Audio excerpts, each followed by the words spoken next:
লালন শাহর নামে সেতু হলো কেন? কুষ্টিয়ার পাকশি সেতু হবে, আমার টাকাও সেখানে আছে। লালন শাহ আবার কে? হিন্দু কি মুসলমান আমি নিজেই জানি না। কার নামে আমার সেতু হবে মানে? কারো বাপের টাকা নাকি? এটা আমার টাকা, নিজের বাপের টাকা দান করে লালন শাহ সেতু করতে হবে।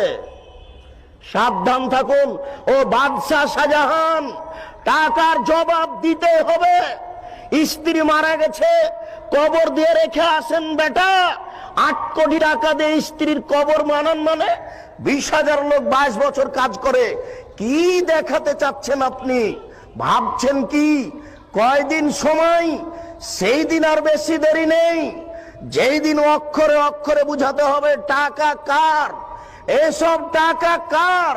আশ্চর্য, কেন হবে ব্যক্তির নামে বিমানবন্দর? কেন হবে